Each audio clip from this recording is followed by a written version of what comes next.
महाविकास आघाडीच्या आपल्या सगळ्यांच्या लाडक्या संसद रत्न उमेदवार आपल्या सगळ्यांच्या ताई श्रीमती सुप्रियाताई सुळे यांच्या प्रचाराच्या निमित्तानं या ठिकाणी उपस्थित झालेले शिवसेनेचे प्रमुख, राज्याचे माजी मुख्यमंत्री, आमचे स्नेही उद्धवसाहेब ठाकरे,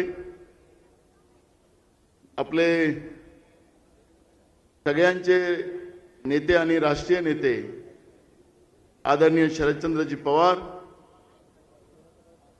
या कार्यक्रमाला उपस्थित झालेले आमचे विधिमंडळातले काँग्रेस पक्षाचे नेते आदरणीय बाळासाहेब थोरात, आमचे एआयसीसीचे सचिव आशिष दुवाजी, पंच फार मोठा आहे, त्याच्यामुळे मी सगळ्यांची आपले ज्यांनी तानाशाह सरकारचा त्यांना शरण न जाता त्यांनी प्रामाणिकपणे लढाई लढली, त्यांना जेलमध्ये टाकलं. गृहमंत्री राज्याचा एखाद्या कुठल्या देशामध्ये नाही, जगाच्या पाठीवर असं इतिहास नाही की गृहमंत्री हा जेलमध्ये जातो. पण केंद्रातल्या तानाशाह सरकारने जे पाप केलं त्या पापाच्या समोर न झुकता त्यांनी स्वाभिमानाची लढाई लढली. हे राज्याचे माजी गृहमंत्री आमचे स्नेही अनिल देशमुखजी, मंच फार मोठा आहे, त्याच्यामुळे शिवसेनेचे सगळे नेते, काँग्रेस पक्षाचे आमचे नेते,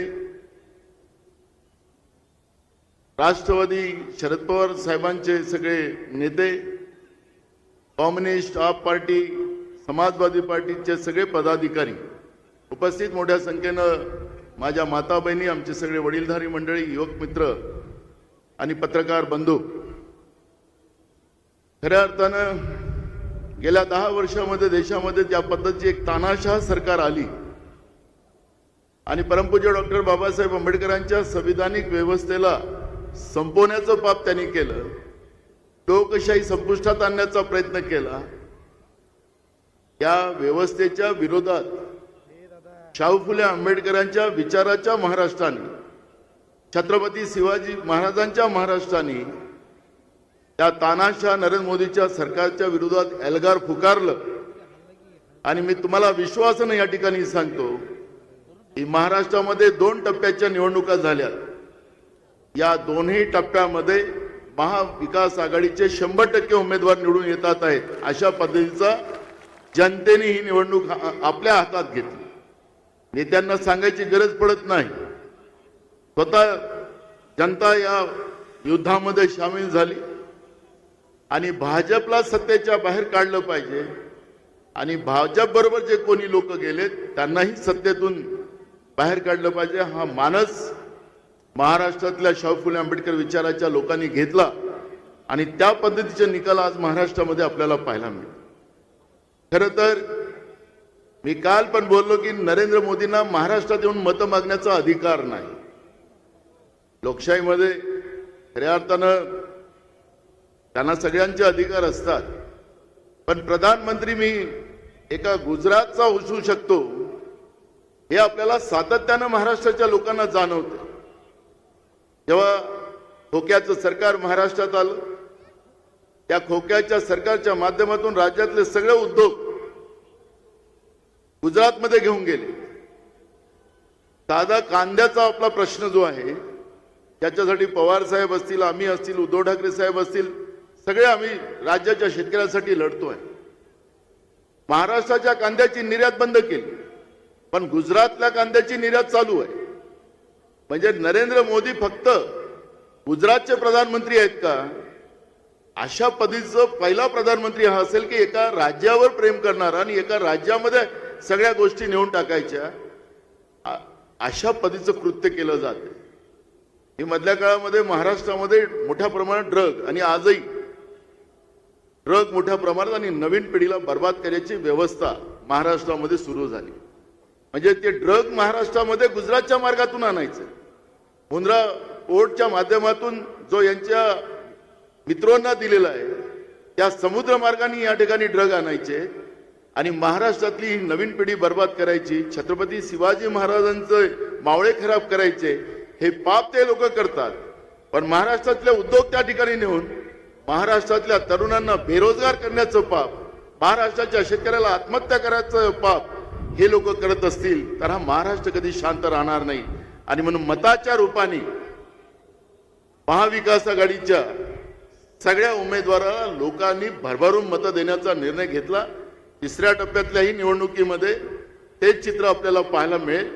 आणि म्हणून मी आपल्याला या निमित्ताने एवढं सांगतो, कारण उद्धवजीला कोल्हापूरला जायचं आहे. मी जास्त भाषण न करता एवढंच सांगेल की एक चांगलं नेतृत्व आपल्या भागातून सुप्रियाताईच्या निमित्तानं आपण उभं केलं. जे खोक्याचे, जे भ्रष्टाचारी लोक ताईंनी म्हटलं त्याप्रमाणे गेलेत, आज चांगला महाराष्ट्र निर्माण करायची संधी आपल्याला आली. आणि म्हणून या भागातून सुप्रियाताई सुळे यांना बहुमतानं निवडून पाठवणं आणि चांगल्या मतानं, बॉर्डरवर नाही, कमीत कमी 5 लाखाच्या फरकाने सुप्रियाताई या मतदारसंघातून गेली पाहिजे, अशा पद्धतीचं आवाहन मी या ठिकाणी करतो. हे 2 मतदारसंघ पुणे आणि बारामती लागून आहे आणि दोन्ही मतदारसंघातली लोक इथं आलेली आहेत. इकडे आमचे रवींद्र धंगेकर आहे, हे एक सामान्य कार्यकर्ता, लोकांमध्ये मिसळणारा कार्यकर्ता, लोकांच्या आवाजाला, त्यांच्या दुःखात धावून जाणारा आमचा उमेदवार पुण्यामध्ये उभा आहे. त्याही उमेदवाराला आपल्याला सगळ्यांना बहुमतानं, इकडे पंजा आणि इकडे तुतारी, दोघांचाही हाताचा संबंध आहे. पाहिलं ना, पंजानी पकडलेली आहे तुतारी. त्याच्यामुळे हे बंधन आणि आपली एकीकडे मशाल, हे आपला एकदम ठरलेला कार्यक्रम आहे. पंजाशी सगळं नातं, तुतारीचं असो की मशालचं असो, हे सगळं जोडलेलं आहे. हे बंधन कायम राहिलं पाहिजे आणि असाच महाराष्ट्र एकत्रित विकासाच्या झोतात आणण्याचा आणि देशामध्ये नरेंद्र मोदीचं सरकार जे झोळी घेऊन आले होतं आणि झोळी घेऊन वापस पाठवायची वेळ आता आलेली आहे. काल पुण्यामधल्या सभेमध्ये सगळ्या खुर्च्या खाली होत्या, इथं बसायला जागा नाही. आता या ग्राउंडची संख्या त्यांनी मोजली पाहिजे. मीडियावाले दाखवत नाही, कालच्या खुर्च्या त्यांनी दाखवल्या नाही, काही चॅनल दाखवत होते. इथं बसायला जागा नाही, म्हणजे त्याच्यानंतरही सुद्धा. आणि तुम्हाला सांगतो, खाली सगळं जाम. आज तर कुठेही ट्रॅफिक जाम नाही, पण नरेंद्र मोदी आले की सगळं ट्रॅफिक जाम, वरचे ट्रॅफिक जाम. मी पवार साहेब तुम्हाला सांगतो, आता तुम्ही केंद्रात खूप काम केलं. राष्ट्रपती जेव्हा येतात त्याच्यासाठी 10 किलोमीटरच्या अंतरामध्ये हवाई वाहतूक वगैरे सगळी बंद केली जाते. पण नरेंद्र मोदीनं या तानाशा व्यवस्थेनं 100 किलोमीटर एरिया फिरवला. कोणाचं हेलिकॉप्टर उडू शकत नाही, कोणाचं विमानही उडू शकत. म्हणजे अशा पद्धतीची व्यवस्था. सत्तेचा माज जो असतो तो भाजपनी महाराष्ट्राला दाखवून दिला, देशाला दाखवून दिला. हे अनेक याच्यातून आपल्याला त्या ठिकाणी सांगता येईल. वेळ कमी आहे, त्यामुळे मी जास्त न बोलता पुन्हा आपल्या सगळ्यांचं मनापासून धन्यवाद करून आमच्या सुप्रियाताईच्या तुतारीवर आणि आमच्या रवींद्र धंगेकर यांच्या पंजावर मतदान करून दोघांनाही बहुमताने निवडून पाठवावं ही विनंती करतो आणि माझे 2 शब्द पूर्ण करतो. धन्यवाद.